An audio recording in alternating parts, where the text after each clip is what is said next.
And she said in her press conference that we have proof that Obama committed treason. And they've at least sent it to the Justice Department. And from what I understand, there is a grand jury being assembled or something like that. So I don't know. I still, in the deepest part of my soul, go, there's no way. There's no way they're actually going to try to prosecute Obama and Brennan and Clapper and Comey. But the FBI raided John Bolton's house today. Yes, I think that's unrelated. But that is an interesting story also. I mean, it seems like they're doing wild shit.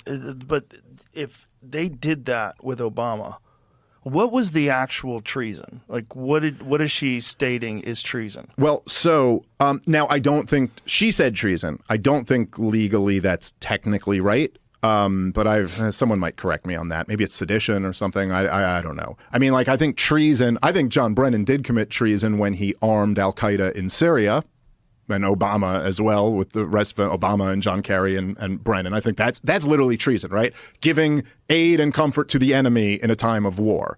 What Obama and Comey and Clapper did to Donald Trump is they framed him for treason. So what do you call that exactly? Right. Framing the sitting U.S. president? Now, I guess Obama can't be guilty of the sitting U.S. president, but he was guilty of the candidate and the president-elect. So because he was out of there by the time Trump comes in.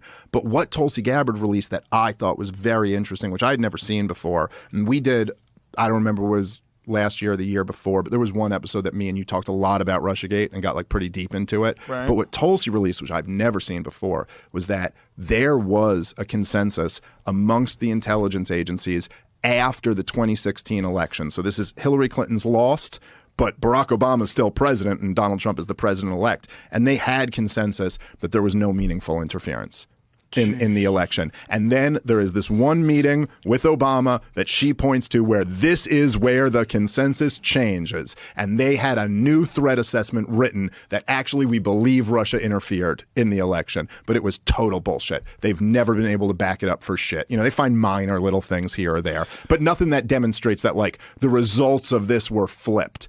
And then they ran with that for 3 years. After it. But there's not a record of that meeting, right? She just released a bunch of documents with records of that meeting. No, but what I'm saying is like the actual discussions. It's not on record. Now, I think they have. She had a few. Do they have to do that? No. She had a couple different documents there that were like had notes from the meeting. I think one had minutes of the meeting. But no, you're not listening to an audio tape of it. Like it's right. No, we don't have like a Nixon, talking about the gays and the Jews or something like that. I'm just trying to like strongman or steelman it. I'm saying like would it be possible that Obama knew something that he could relay to them in the meeting? Be an interesting thing to find. That'd be interesting for a court proceeding. But even if that's the case, it still doesn't align with the known facts.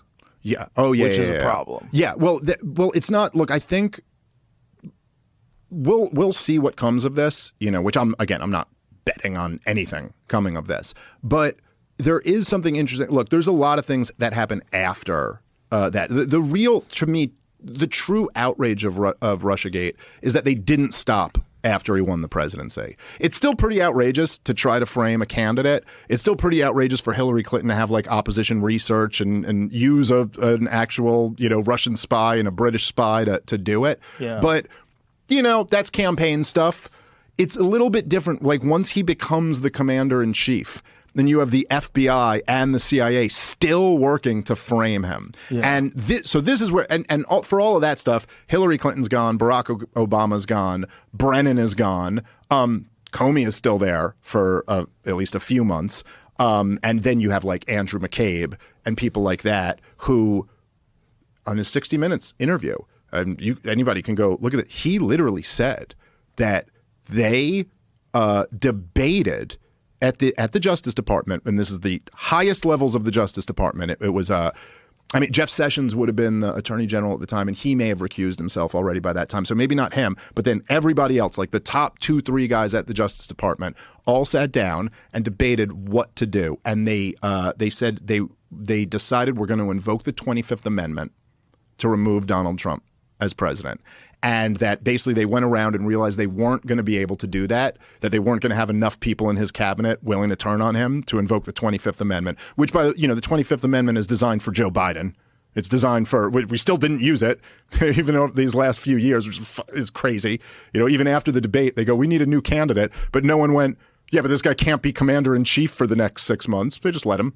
But they said they were going to invoke the 25th Amendment. This is on 60 Minutes. Andrew McCabe says this himself. And that they realized they couldn't do that. And so they settled on Robert Mueller. They settled on a special prosecutor because they couldn't remove him. So this was their other attempt. We'll just bog him down. We'll investigate everything in his life. We'll find some crime somewhere. It's to this day a miracle that they didn't.